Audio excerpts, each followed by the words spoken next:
नमस्कार, आप देख रहे हैं नेक्स्ट 9 न्यूज। मैं तुषार आपके साथ। 2024 के लोकसभा चुनाव सर पर हैं और विधानसभा चुनाव भी अब धीरे धीरे सर पर है। जिस तरीके से इन चुनावों के मद्देनजर सभी पार्टियां अपनी रणनीतियां बना रही हैं और मैदान में उतर रही है, वो अपने आप में ही देखने लायक है।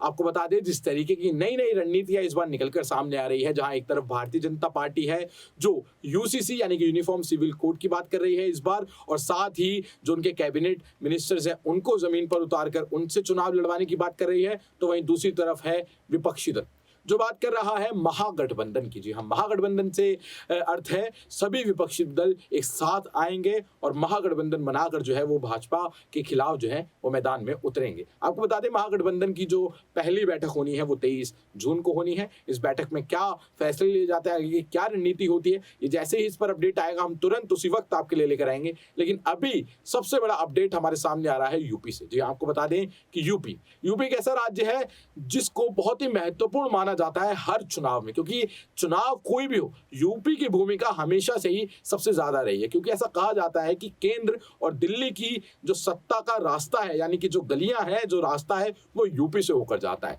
जिसने यूपी में अपनी सरकार बना ली, 90% चांसेस हो जाते हैं कि उसी की सरकार जो है अब वो केंद्र में भी बनेगी। और इसी को देखते हुए अखिलेश यादव ने इस बार के जो चुनाव होने वाले हैं उसको लेकर एक बहुत बड़ा दावा ठोका है। उन्होंने कहा है कि इस बार यूपी की 80 सीटें जो है वो अखिलेश यादव की पार्टी सपा में, यानी कि समाजवादी पार्टी में जो है वो जाएगी। और आपको बता दें कि जिस तरीके से ये वादा उन्होंने किया है वो अपने आप में ही देखने लायक है और थोड़ा बहुत चौंकाने वाला भी, थोड़ा बहुत प्रैक्टिकलिटी से अलग भी जा रहा है। लेकिन वही इसी बीच आपको बता दें कि केशव प्रसाद मौर्य ने जो है वो यहाँ पर इनके इस वादे पर चुटकी ली है और चुटकी लेते हुए एक बहुत बड़ा तंज कसा है। उन्होंने कहा है कि ये जो बातें हैं अखिलेश यादव की, ये सिर्फ और सिर्फ गुब्बारे में भरी हुई हवा की तरीके से है। तो चलिए आपको बताते हैं कि केशव प्रसाद मौर्य ने अखिलेश यादव पर ट्वीट करते हुए क्या तंज कसा है। जी हाँ, उन्होंने लिखा है कि सपा बहादुर अखिलेश यादव का 2024 के लिए दावा गुब्बारे में भरी हुई हवा की तरह से है। जी, आपको बता दें कि उन्होंने गुब्बारे में भरी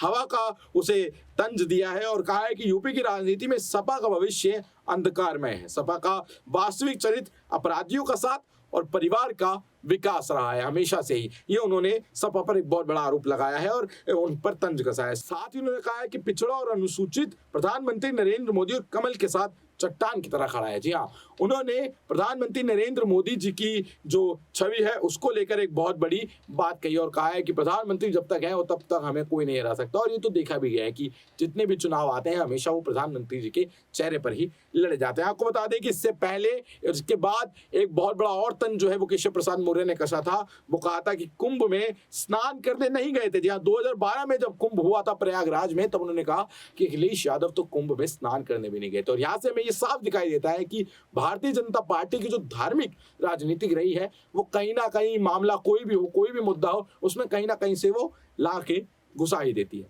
लेकिन अब यूपी में जिस तरीके की बयानबाजी जो है वो तेज हो गई है, वो चुनाव के माहौल को बहुत ही तेज तरीके से दिखा रही है। एक तरफ गर्मी का तापमान है जो बढ़ता ही जा रहा है और दूसरी तरफ वहीं चुनाव की गर्मी का तापमान है जो बढ़ता ही जा रहा है और ये तापमान अभी और बढ़ेगा। लेकिन आप कहीं मत जाइए, आपके लिए खबरों का तापमान हम लेकर आते रहेंगे, आपको दिखाते रहेंगे। आप देखते रहे नेक्स्ट 9 न्यूज, सब्सक्राइब करें हमारे चैनल को और देखते रहे हमें ही।